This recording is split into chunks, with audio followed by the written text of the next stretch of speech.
ये देश है तुम्हारा, नेता तुम ही हो कल के।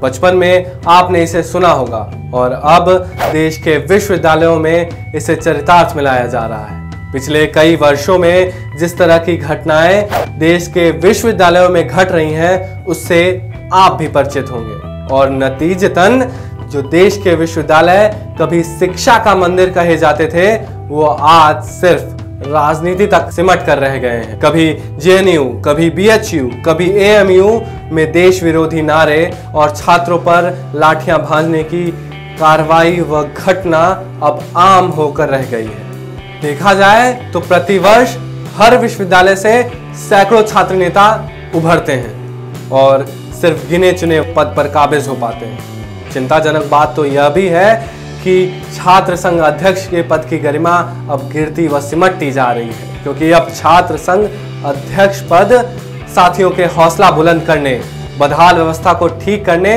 व साथियों के साथ कदम ताल मिलाकर चलने के लिए नहीं, बल्कि एक प्लेसमेंट बन गया है देश की राजनीति में जाने के लिए। विश्वविद्यालयों के दीवारों का पोस्टरों से लदे होना, शिक्षकों को विद्यार्थियों द्वारा धमकी दिया जाना और तोड़फोड़ करना अब आम व पुरानी बात हो चुकी है। जो प्रचलन है वह नया है, वह है देश विरोधी नारे, वीसी का खुलेआम घेराव, वीसी की मनमानी प्रवेश परीक्षा में घपलेबाजी, क्योंकि इसी से मीडिया कवरेज भी मिलता है और डिबेट में जाने का अवसर भी।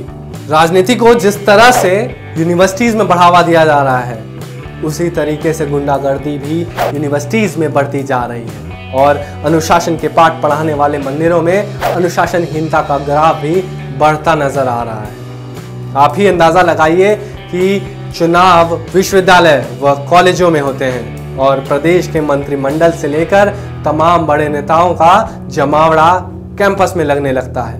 क्या यह सही है? और अगर यह सही नहीं है तो क्यों देश की राजनीतिक पार्टियां देश के युवाओं का भविष्य गर्क में डालने में लगी हुई है? जिस तरह से एक एजेंडा के तहत यूनिवर्सिटीज में गंदा खेल खेला जा रहा है, उससे ना सिर्फ लोकतंत्र खड्डे में जा रहा है, बल्कि देश के रीढ़ कहे जाने वाले युवाओं का भविष्य भी खड्डे में गिरता नजर आ रहा है। कृपया आप सावधान रहिए, भीड़ का हिस्सा मत बनिए। अगर आप शिक्षक हैं, अगर आप विद्यार्थी हैं, तो अपनी भूमिका निभाइए। फिर से कह रहा हूं, भीड़ का हिस्सा मत बनिए, क्योंकि इससे सिर्फ आपको और हमको नुकसान होगा, इन सफेद कुर्ते वालों को नहीं। सजग रहिए और अपनी भूमिका निभाइए, भीड़ का हिस्सा मत बनिए।